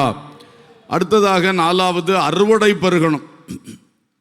அது முக்கியம். களங்களும் மிஷினரிகளும் மட்டும் கிடைச்சா போதாது, ஆத்துமாக்கள் நமக்கு கிடைக்கணுமே. அதல்லவா நம்முடைய கோல். ஆத்துமாக்கள் ரட்சிக்கப்பட்டு பரலோகத்திலே சேர்க்கப்பட வேண்டும். அறுவடை பெருகணும். பேதுருவுடைய ஊழியத்திலே ஒரே பிரசங்கத்தில் 3000, அடுத்த பிரசங்கத்தில் எவ்வளோ? 5000. என்ன பெரிய அறுவடை! ஸ்தோத்திரம். பவுலுடைய ஊழியத்தில் அப்படி 1000 சொல்றதுக்கு இல்லாவிட்டாலும் பிலிப்பி சபையெல்லாம் நல்ல வளர்ச்சி, கொரிந்து சபை நல்ல வளர்ச்சி, பல சபைகளில் நல்ல வளர்ச்சி. தலைமுறைகளை தாண்டியும் அவர் செய்த ஊழியங்கள் இன்றைக்கும் நிலை நிற்கிறது. இன்றைக்கு உள்ள பேர் கிறிஸ்தவ ஊழியங்களாக மாறிடுச்சு. ஆனாலும் கிறிஸ்தவம் என்கிற பெயர் இருக்குதே, கர்த்தருக்கு ஸ்தோத்திரம். அப்படி அவருடைய ஊழியம். இன்றைக்கு நம்முடைய மிஷினரி சபைகளில் ஆத்துமாக்கள் பெருகணும். போராப்ஜன் சபை, அசாமில் இருக்கக்கூடிய தலைமை சபை, 500 ஆத்துமாக்கள் வருகிறார்கள். அல்லேலூயா. சபை எப்பொழுதும் ஒரு எக்ஸ்டென்ஷன் பண்ணி கொண்டிருக்கிறார்கள். 500 ஆத்துமாக்கள். காஸ்கஞ்ச் உத்தரப்பிரதேசத்திலே 300 ஆத்துமாக்கள். இப்போ இந்த நெருக்கத்துக்கு பிறகு கொஞ்சம் சிரமப்படுகிறது. மொராதாபாத், அதுவும் 200க்கு மேலே 300க்கு கீழே ஆத்துமாக்கள் இருக்கிறார்கள். அவங்களும் கொஞ்சம் இப்போ நெருக்கத்தில், உத்தரப்பிரதேசத்தில் இருக்கிற எல்லாரும் நெருக்கப்பட்டு கொண்டிருக்கிறார்கள். பெரிய கூட்டத்தை கூட்ட கஷ்டமாக இருக்குது. பிலிபித் சபை, லக்கிம்பூர் சபை, லக்னோ சபை போன்றவைகள் அது சீரான வளர்ச்சிக்குள் எந்த காலத்திலும் இருந்து கொண்டிருக்கிறது. அது சந்தோஷம். நல்ல ஒரு பலனுள்ள சபைகளாக இது மாதிரி இன்னும் சில சபைகள் இருக்கின்றன, வளர்ச்சி இருக்கிறது. மற்றபடி உள்ள சபைகள் எல்லாம் 100 பேர், 50 பேர் அந்த ரேஞ்சில் தான் இருக்கு. ஆகவே அறுவடை உண்டாக வேண்டும் என்று தேவ மக்கள் அவ்வப்போது நல்ல ஃபோல்ஸாக ஜெபிக்கணும். அறுவடை என்பது ஒரு குறிப்பிட்ட இனத்துக்கு, ஒரு குறிப்பிட்ட ஜாதியில் மட்டும் அறுவடை உண்டாகாமல் பரவலாக உண்டாக வேண்டியது அவசியமாக இருக்கிறது. ஆமேன். உங்களுக்கு தெரியும், ஒரு ஜாதியிலேருந்து மட்டும் வந்தாங்கன்னா மற்ற ஜாதிக்காரன் இப்போ சபையிலே வரமாட்டான். இது அந்த ஜாதிக்கு சபைன்னு ஒதுக்கிடுறான். திருவிருந்து எடுக்க மாட்டாங்க, ஒரே கப்பில் பானம் பண்ண மாட்டாங்க. இதெல்லாம் சவாலாக இருக்குது. ஆனால் நமக்கு 100க்கு 90 சபைகளிலும் பல ஜாதிகள் வந்து ஒன்றாய் கர்த்தருடைய பந்தியில் இருக்கிறார்கள். அல்லேலூயா. உயர் ஜாதி, கீழ் ஜாதி எல்லாம் வராங்க. அந்த மாதிரி அறுவடை தான் மிக சிறந்த அறுவடை. ஒரு சில சபைகளில் கொஞ்சம் நெருக்கம் இருக்கிறது, ஆனால் கர்த்தர் அதை மாற்றி தருவார். அல்லேலூயா. எனவே ஒரு சீரான அறுவடை. படித்தவர்கள் வேண்டும், படிக்காதவர்கள் வேண்டும், உயர் வேலைகள் தொழில்களில் இருக்கவங்க வேணும், ஏழைகளும் வேணும். இப்படி எல்லா தரப்பும் வந்தால் தான் தேவனுடைய ராஜ்யம் மேன்மையாய் கட்டி எழுப்பப்படுகிறது என்று அர்த்தம். அல்லேலூயா. எனவே நம்முடைய அறுவடையாளர்களாகிய மிஷினரிகளுக்கும் அந்த தரிசனத்தை ஆண்டவர் கொடுக்கணும். அப்படிப்பட்ட அறுவடைகளை கர்த்தர் தர வேண்டும். அதுக்காக ஜெபிக்கணும். 5வதாக ஜெபக்குழுக்கள் பெருக நாம் ஊக்கமாக ஜெபிக்கணும். எல்லா சபைகளிலும் இதை ஊக்கப்படுத்தி வருகிறோம். நம்முடைய சபையிலே இந்த நம்பர்ஸ் குறைகிறத ஆண்டவர் இந்த வருகிற நாட்களில் மாற்றி தருவாராக. அதோடு கூட எல்லா சபைகளிலும், நம்ம சபைகளில் எல்லா சபைகள்லையும் நடக்கிறது. ஆனால் பல சபைகளில் பார்த்தா அந்த சர்ச்சில் மட்டும் ஒரு வாரத்துக்கு 1 மணி நேரம் ஜெபம் நடக்குது. சில சபைகளில் தான் இந்த மாதிரி அதை ஊக்கப்படுத்தி வீடுகளில் எங்கேனாலும் நீங்கள் ஜெபம் பண்ணுங்கன்னு உற்சாகப்படுத்தி நடத்துகிறது சில சபைகளில் தான் இருக்குது. அந்த ஒரு விரிந்த பரந்த தரிசனம் எல்லாருக்கும் உண்டாகி அதுவும் நடந்துச்சுன்னா இன்னும் எவ்வளவோ ஜெபங்கள் பெருகும். ஜெபக்குழுக்கள் பெருக பெருக கண்டிப்பாக அறுவடையும் பெருகும். நாம் இப்போ சொல்கிற விஷயம்லாம் வெற்றியாக நடக்கும். அல்லேலூயா. எவ்வளோ ஜெபம் பெருகிறதோ அவ்வளவுத்துக்கு கிரியை கண்டிப்பாக என்ன செய்யும்? பெருகும். ஆகவே ஜெபக்குழுக்கள் பெருக நீங்கள் ஜெபிக்கணும். அதிலே ஜெப வீரர்கள் பெருகணும். நம்ம ஜெப பங்காளர்னு சொல்கிறோம். குழுவை நடத்த முடியல, குழு கிடைக்கல, நான் தனியாக ஜெபிக்கிறேன்னு சொல்கிறவங்களையும் ஊக்கப்படுத்துகிறோம். இப்படிப்பட்ட மக்கள் நமக்கு பெருக வேண்டும் என்று நாம் அதிகமாய் ஜெபிக்கணும். அடுத்தது ஒரு முக்கியமான விஷயம், கொடை வீரர்கள் பெருகும்படி நாம் ஜெபிக்க வேண்டும். இதுவும் ஒரு முக்கியமான காரியம். கொடுக்கிறவர்கள் பெருகணும். நம்ம பொதுவாக சொல்லுவோம், செயல் வீரர்கள், ஜெப வீரர்கள், கொடை வீரர்கள். செயல் வீரர்கள்னால் மிஷினரிகளை சொல்லுவோம், அவங்க தான் செயல்படுறாங்க. ஜெப வீரர்கள்னால் ஜெபிக்கிறவங்கள சொல்லுவோம். கொடை வீரர்கள்னால் கொடுக்கிறவங்கள சொல்லுவோம். இந்த 3 படைகளும் சேர்ந்து தான் இந்த மிஷினரி ஊழியம் நடக்கிறது. அல்லேலூயா. கொடை வீரர்களும் மிக முக்கியம். நாம் சில திட்டங்களை வகுத்து முன் சொல்லுகிறோம். ஆனால் எதுவுமே கம்பல் பண்ணி ஒரு ஆள்கிட்ட போய் இதை கொடுங்க அந்த மாதிரி செய்கிறதே கிடையாது. யாருமே அப்படி தப்பித்தவரையும் செய்திடக்கூடாது. நம்ம சிலர் நினைப்போம், இவர்கிட்ட காசு இல்லாமலா இருக்கும் அப்படின்னு. அவர்கிட்ட காசு இருக்குது, ஆனால் அவருக்கு இருக்கிற பல நெருக்கம் நமக்கு தெரியுமா? அவருக்கு இருக்கிற பல தேவைகள் நமக்கு தெரியுமா? நம்ம வெளி தோற்றத்தில் பார்ப்போம், அவர் பாரு சங்கடப்படுவார். அதனால் அவர்கிட்ட இருக்குன்னு நினச்சி கேட்டேன் அப்படிலாம் நம்ம காரணம் சொல்லவே கூடாது. யார்கிட்டையுமே நம்ம கேட்கக்கூடாது. அல்லேலூயா. பணக்காரராக இருக்கட்டும், ஏழையாக இருக்கட்டும், சொல்லலாம் இப்படி ஒரு திட்டம் இருக்குது சொல்லலாம், தவிர கம்பல் பண்ணக்கூடாது. தனிப்பட்ட முறையில் அதை கொடுங்க இதை கொடுங்க யார்கிட்டையும் நம்ம ஃபோர்ஸ் பண்ணிடவே கூடாது. அது நம்முடைய கொள்கைக்கே விரோதமானது. அதை நீங்கள் எப்போவுமே புரிஞ்சுக்கணும். அல்லேலூயா. ஸ்தோத்திரம். சபைகளில் சொல்லுகிறோம், தனிப்பட்ட முறையிலும் சொல்லுவதில் ஒரு தப்பும் இல்லை. அதை விவேகத்தோடு சொல்லிவிட்டு ஜெபிங்க, உங்களுக்கு வாய்ப்பு இருந்தால் உற்சாகம் இருந்தால் கொடுங்கன்னு சொல்லிட்டு முடிச்சிடணும், அவ்வளோதான். ஆண்டவர் கிரியை செய்வார். அப்படித்தான் நம்ம இந்த ஊழியங்களில் இந்த கொடுக்கிற விஷயத்தில் பண்ணிக்கிட்டே இருக்கிறோம். நானும் எத்தனையோ வெளி சபைகளுக்கு போகிறேன், அங்கெல்லாம் இதை பற்றி சொல்லுகிறதே கிடையாது. அயல் நாடுகளிலும் வெளி சபைகளில் போகும்பொழுது நம்ம ஊழியங்களை பற்றி சொல்லுகிறதில்ல. அவங்க கூப்பிட்டு 1 மணி நேரம் தந்தாங்கன்னா அவங்களுக்கு தேவ வார்த்தையை சொல்லிட்டு வந்துடுறது. ஒரு சில பாஸ்டர்ஸ் என்ன கம்பல் பண்ணியிருக்காங்க, கண்டிப்பாக நீங்கள் உங்கள் மிஷினரி ஊழியத்தை குறித்து சொல்லணும்னு சொல்லி. அப்போது 1-2 தடவை அப்படி நிர்பந்திக்கப்பட்டு சில காரியங்களை சொன்னது உண்டு. குறிப்பாக அமெரிக்காவில் எப்போவும் வருஷந்தோறும் போகிற பாஸ்டர் ரொம்ப கம்பல் பண்ணுவார். பிறகு அவருக்குன்னு இங்கே இந்த ஒரு டாக்குமெண்ட்ரியை அனுப்பி கொடுத்து அதை போட்டார். அவர் சபையிலேருந்தும் ஒரு சிலர் நமக்கு மிஷினரி களங்களுக்கு உதவி செய்ய எழும்பினார்கள். நம்மளாக அந்த மாதிரி எதுலேயுமே கேட்கறதில்ல. ஆனால் அவரவர் ஊழியங்களில் பல திட்டங்கள் வச்சுருப்பாங்க. நம்மளை தெய்வ செய்தி கொடுக்க கூப்பிட்டா நம்ம தெய்வ செய்தியை கொடுக்கணும், வரணும். நம்ம பாரத்தை கொண்டு அங்கே சுமத்தக்கூடாது என்கிற இதில் சொல்கிறதில்ல. ஆனால் நம்ம சபைகளில் நல்லா சொல்லுவேன். ஏன்னா அது சொல்லது நம்ம சபையில் எல்லோரும் சேர்ந்து தான் இதை செய்கிறோம். தனிப்பட்ட முறையில் கம்பல் பண்ணதில்லை. நம்ம சபைகளில் இந்த இதை சொல்லி சொல்லி சொல்லி சொல்லி விதைச்சிட்டே இருந்தால் தான் அந்த அறுவடை வந்து கொண்டே இருக்கும். அல்லேலூயா. ஸ்தோத்திரம். ஆகவே கொடுக்கிற விஷயம், இப்போது பிலிப்பி சபைகள் பெருகணும். நான் பிலிப்பி சபையை பற்றி சொன்னனே, அவங்க கொடுக்கிற விஷயத்திலும் பயங்கர சிறப்பானவர்கள். 4ஆம் அதிகாரம் 14-15 வசனங்களில் நம்ம பார்க்குறோம். பவுல் சொல்கிறார், நான் அகாயாவில் இருந்த பொழுதும் நான் நினைக்கிறேன் நீங்கள் 2 தரம் எனக்கு என்ன செய்தீங்க, கொடுத்தீங்கன்னு சொல்கிறார். நான் அதை சுகந்த வாசனையாக ஏற்றுக்கொண்டேன். உங்கள் கணக்குக்கு பலன் பெருக விரும்புகிறேன். அப்போ இவர் மிஷினரி ஊழியத்துக்கு போகும்போது இவர் எவ்வளோ சபைகளை ஸ்தாபித்தோம், அந்த சபை தான் இவருக்கு என்ன செய்திருக்கு, 2 முறை சப்போர்ட் பண்ணியிருக்கு பண விஷயத்தில். அப்போ பிலிப்பி சபைகளை போல இன்னைக்கு எல்லா சபைகளும் எழும்பி சபைகளிலே அவர்கள் ஒரு திட்டமிட்டு இந்த மாதிரி காணிக்கைகளை ஊக்கப்படுத்தி உற்சாகப்படுத்தி அவங்க கொடுக்க ஆரம்பிச்சாங்கன்னா இன்னும் தேவைகள் சந்திக்கப்படும். அல்லேலூயா. பிலிப்பி சபைகள் எழும்பணும், ஜெபிக்கணும். அது மாதிரி யோவான் அப்போஸ்தலனுடைய ஊழியத்தில் நம்ம பார்க்குறோம். 3 யோவானில் ஒரு காயு என்பவனை பற்றி எழுதுகிறார். காயு, நீ தேவ மக்களுக்கும் மற்றவங்களுக்கும் செய்கிறத நான் அறிஞ்சிருக்கிறேன் அப்படி சொல்லிட்டு அவர் உரிமையோடு எழுதுகிறார். காயு, உங்கள் சபையில் வந்திருக்கிறவங்களை சந்தோஷமாக வழிவிட்டு அனுப்பு. வழிவிட்டு அனுப்புன்னா அர்த்தம் என்ன? பணம் கொடுத்து அனுப்புன்னு அர்த்தம். அவங்க கர்த்தருடைய ராஜ்யத்து நிமித்தம் ஊழியம் செய்யறதுக்கு வந்திருக்காக, அவங்கள வெறுங்கையா அனுப்பிடாதப்பா என்று சொல்லி அவர் நடத்தின சபையில் அந்த காயு அந்த சபையின் காரியங்களுக்கு எப்பொழுதும் உதவி செய்யக்கூடியவர். அவர்கிட்ட உரிமையோடு ஒரு கடிதம் எழுதுகிறார். அதுதான் அந்த 3 யோவான் என்று சொல்லுகிறது.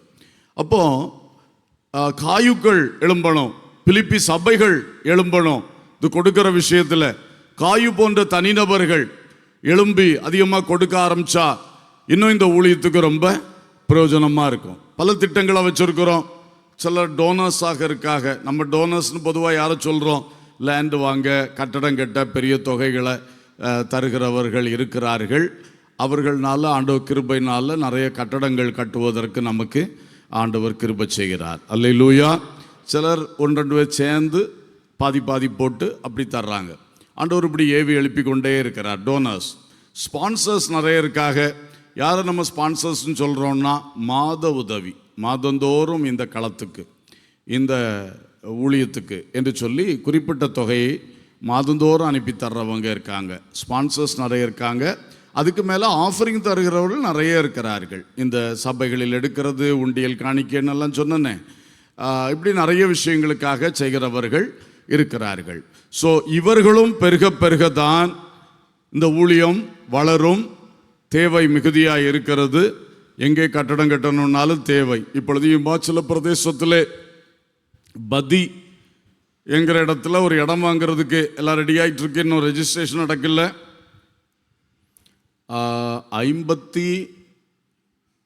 52 லட்சங்கள் ஒரு இடம். அவ்வளோ பெருசாக இருக்குது. அங்கெல்லாம் பட்டாளண்டு கிடைக்கிறதே ரொம்ப கஷ்டம். ஆனால் ஆண்டவர் அற்புதமாக ஒரு ஏரியாவை ஒருத்தங்க எடுத்து பிளாட் போட்டதில் ஒரு பிளாட் நமக்கு பேசி எல்லாம் ஒழுங்கு பண்ணியிருக்கோம். பதியும் நம்ம தத்தெடுத்த களமாக்கு, நம்மளாக்கு நியாயமாக காசு கொடுத்து வாங்கியிருக்கணும். கடமலுக்குன்ற சபை நம்ம கொடுத்துட்டே இருக்கிறோம். அங்கே உள்ள ஊழியம் மாத உதவியெல்லாம் கொடுத்துட்ருக்குறோம். ஆனால் ஒரு குடும்பம் எழும்பி வந்தார்கள். அவர்களே அந்த முழு தொகையும் கொடுத்து விட்டார்கள். அல்லேலூயா. ஆச்சரியம். இமாச்சல பிரதேசத்திலே இனி இந்த வாரத்தில் இந்த நல்ல செய்தியை கேட்போம் என்று விசுவாசிக்கிறோம். அல்லேலூயா. இப்படி கர்த்தர் செய்கிறார். ஆகவே இதுக்கெல்லாம் நம்ம ஜெபங்கள் தேவை. பிசாசு அதை போய் முடக்க பார்ப்பான், அதை போய் கஷ்டப்படுத்த பார்ப்பான், கொடுக்கிறவங்களுக்கு தொந்தரவு கொடுக்க பார்ப்பான். இதெல்லாம் பிசாசினுடைய தந்திரங்கள். ஆகவே நாம் இந்த விஷயங்களுக்காகவும் ஜெபிக்கணும். இதை ரொம்ப பப்ளிக்காக எப்பவும் ஜெபம் பண்ணால் நமக்கு கொஞ்சம் கூச்சமாக இருக்கும், தயக்கமாக இருக்கும். ஆனால் நீங்கள் தனியாக ஜெபிக்கும் போதும், சில ஜெபக்குழுக்களில் நீங்கள் ஜெபிக்கும் பொழுதும் இதுக்கெல்லாம் நல்லா ஜெபம் பண்ணணும். ஏன்னா பிசாசு அங்கே போய் சில தடைகளை உண்டாக்கி வச்சாலும் அதுவும் கடைசியில் எங்கே தடையை உண்டாக்கும்? மொத்த ஊழியத்தில் தடையை உண்டாக்கும். அதுக்காகவும் நாம் ஜெபம் பண்ணணும். இந்த வெள்ளிக்கிழமை நைட்டு 9 மணிலேருந்து 10 மணி வரைக்கும் நம்முடைய ஸ்தாபனத்தினுடைய FGMM குழு போர்டு சார்பில் இந்த கொடையாளர்களுக்காக இப்படி பல்வேறு நிலையில் சின்னதோ பெருசோ கொடுக்கிறவங்களுக்காக ஜெபிக்கணும், அவங்கள ஊக்கப்படுத்தணும்னு சொல்லி வருஷத்துக்கு ஒருக்கா இப்படி டிசம்பர் மாதத்தில் ஒரு கூட்டம் நடத்துகிறோம்.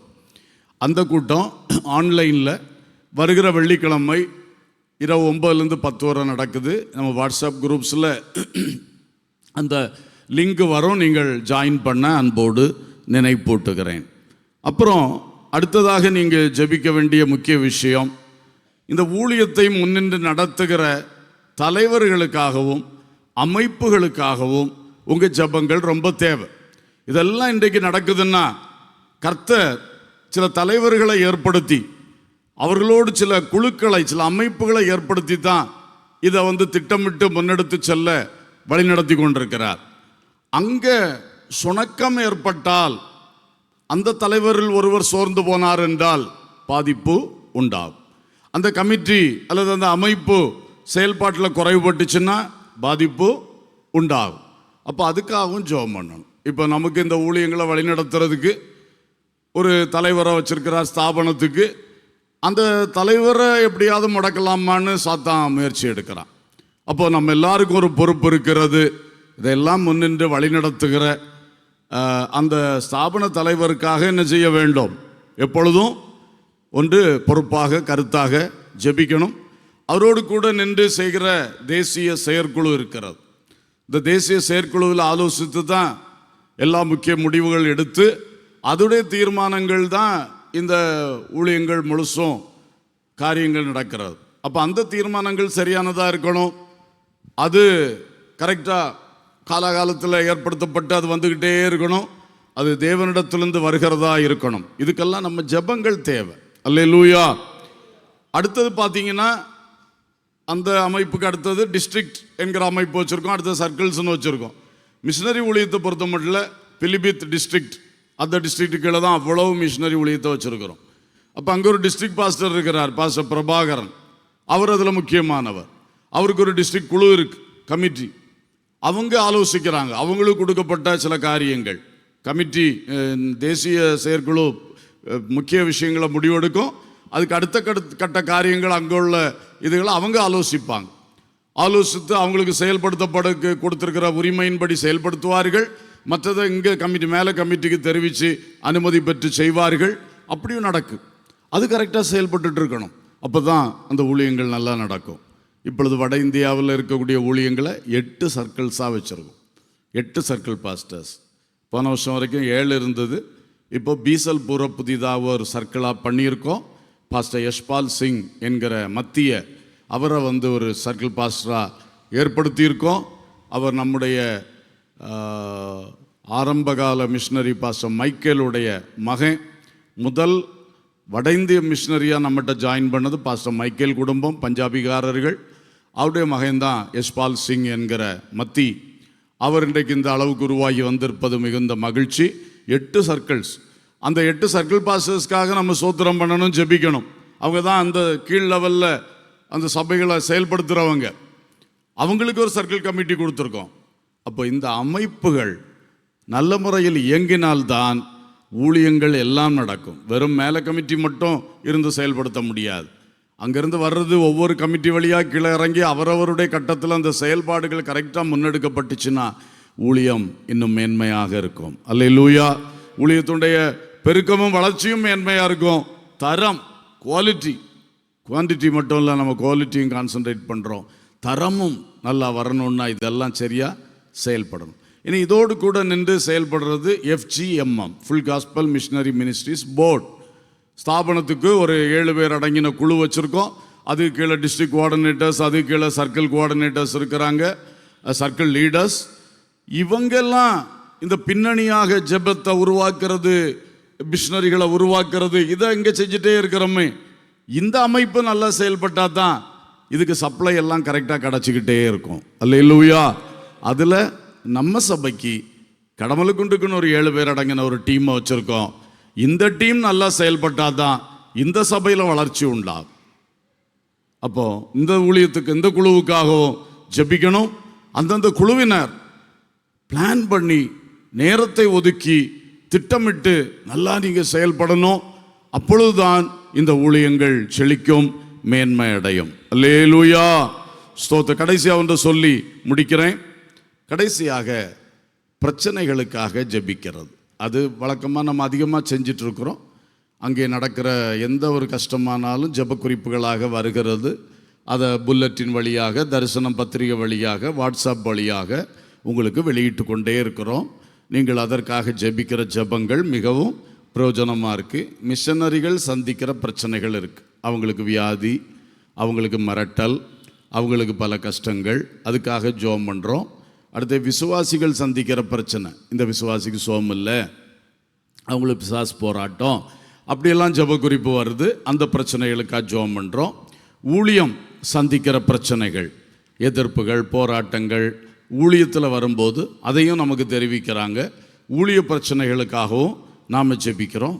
அடுத்தது லேண்ட் அண்ட் பில்டிங், நிலம் வாங்கி கட்டடம் கட்டி ஊழியத்தை ஸ்தாபிக்கிற விஷயத்தில் இன்றைக்கி நிறைய சவால்களை சந்திக்கிறோம்.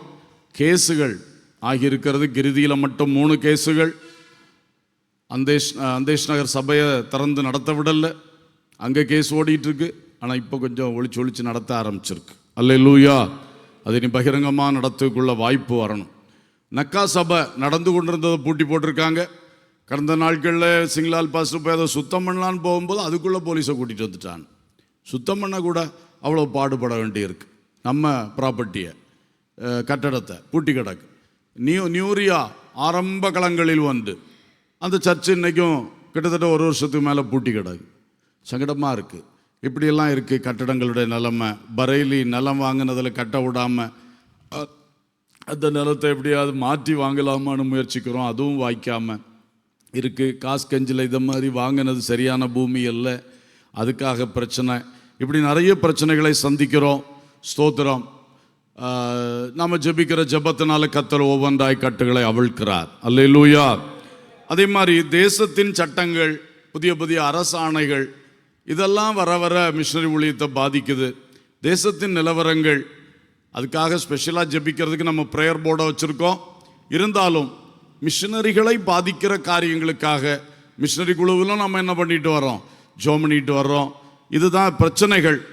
மிஷனரிகள் சந்திக்கிற பிரச்சனை, விசுவாசிகள் சந்திக்கிற பிரச்சனை, ஊழியங்கள் சந்திக்கிற பிரச்சனை, கட்டடம் மற்றும் நிலம் விஷயத்தில் சந்திக்கிற பிரச்சனைகள், அப்புறம் இந்த தேசத்தின் சட்டத்திட்டங்கள், அரசாணைகள் போன்ற அரசு மதவாத நெருக்கடிகள் போன்றவைகளுக்காக ஜெபிக்கிற ஜெபங்கள். ஆகவே இன்றைக்கு ஒருவேளை உங்களுக்கு நான் சொன்னதில் சிலது ஒரு புதிதாக இருந்திருக்கலாம், சிலது இதுவரை நீங்கள் சிந்திக்காத விஷயமா இருந்திருக்கலாம், அது வழக்கமாக ஜெபிக்காத விஷயமா இருக்கலாம். மனதில் பதித்து கொண்டு அநேகர் நோட்ஸ் எல்லாம் எடுத்துகிட்டு இருக்கிறது பார்க்க சந்தோஷமாக இருக்குது. கண்டிப்பாக செயல்படுத்துங்கள். நம்முடைய ஒரு துள்ளி ஜெபமும் பரலோகத்திலே அங்கே தூபவர்க்கமாய் சேர்த்து வைக்கப்படுகிறது. அல்லேலூயா. தூதன் கர்த்தருக்கு முன்பாக அதை நினைப்பூட்டுகிறான். கர்த்தர் அதை பூமியிலே கொட்டுகிறார். அது பெரிய அறுவடையாக மாறும். அல்லேலூயா.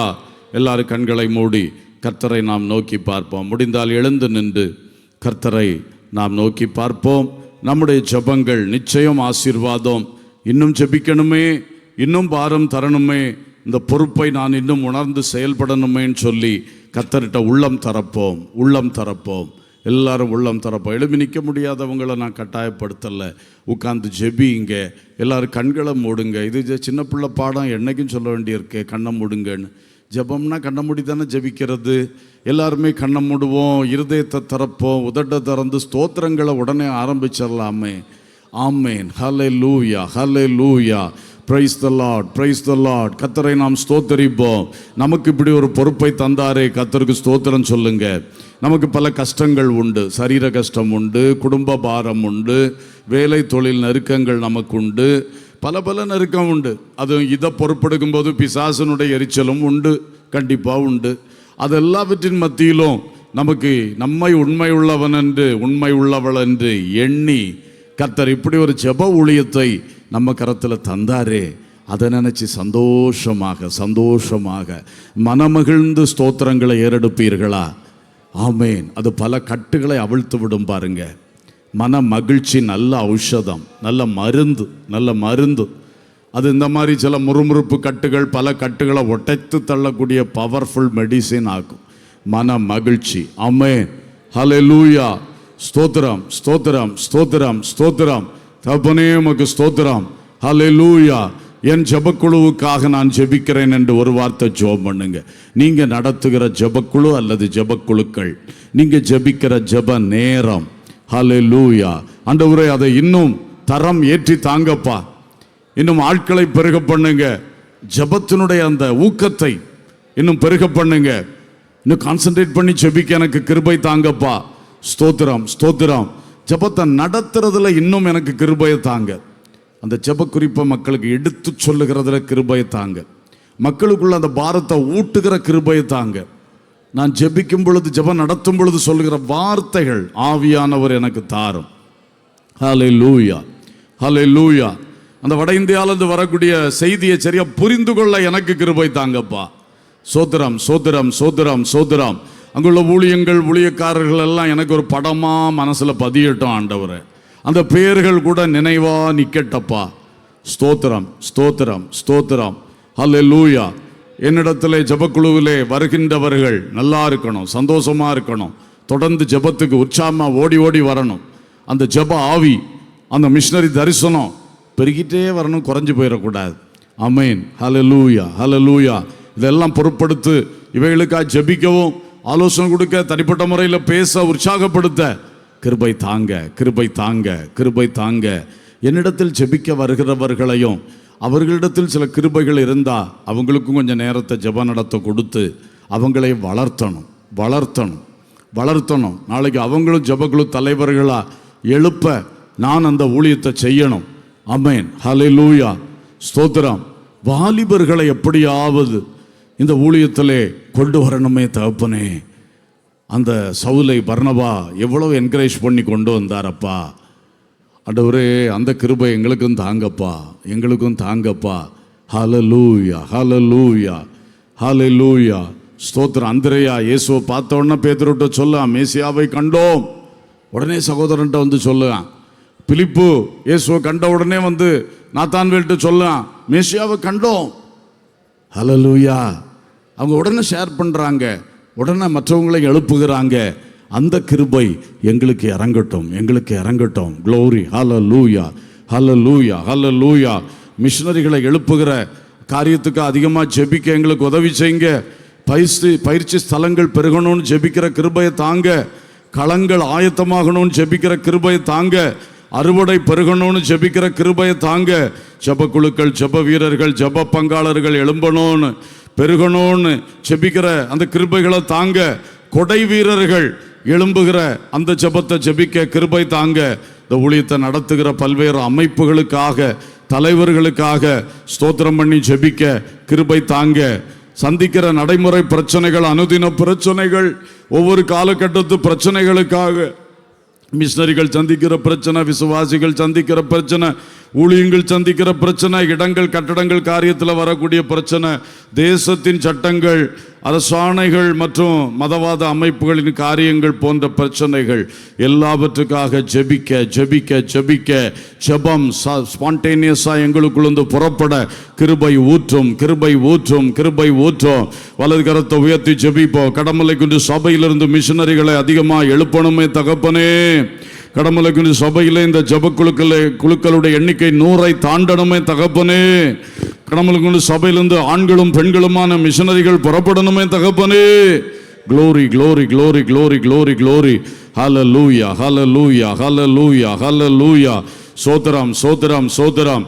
கடமலை குண்டு சபையிலேருந்து போனவங்களுடைய பிரியதர்ஷினியுடைய பேரை விட்டுட்டேன். அவள் மலேசியாவில் மிஷனரியாக இருக்கிறா. கர்த்தருக்கு ஸ்தோத்திரம். அநேக பிள்ளைகளை கர்த்தர் எழுப்பி அனுப்பியிருக்கிறார். ஆண்களையும் எழுப்பட்டும், இன்னும் பெண்களையும் கர்த்தர் எழுப்பட்டும். ஹல்லேலூயா. ஸ்தோத்திரம் ஸ்தோத்திரம் ஸ்தோத்திரம். Praise the Lord, praise the Lord, praise the Lord, praise the Lord. கிருபை உண்டாகட்டும், கிருபை உண்டாகட்டும், கிருபை உண்டாகட்டும். இப்பொழுது கரங்களை தட்டி 2 நிமிஷம் அந்நிய பாஷைகளை பேசி பரிசுத்த ஆவியானவர் இன்று நம்மை கூட்டின நோக்கத்தின்படி நமக்குள் வைக்க வேண்டியதை உறுதிப்படுத்தி வைக்கும்படியாய். ஆமேன் ஆமேன் ஆமேன். அதை வெளியே போகும்போது பிசாசு பொறுக்கி போடாதபடி காக்கும்படியாய், அது முளை தொழும்பி 30, 60, 100 பலன் தரும்படியாய், எந்த விதைகளை இன்றைக்கு ஆவியானவர் நமக்குள் விதைத்தாரோ அது முளை தொழும்பி நல்ல அறுவடை உண்டாகும்படியாய், பல காரியங்களில் பிரயோஜனம் உண்டாகும்படியாய், இது சபையிலே ஸ்தாபனத்திலே அதனுடைய கிரியைகள் வெளிப்படத்தக்கதாய்.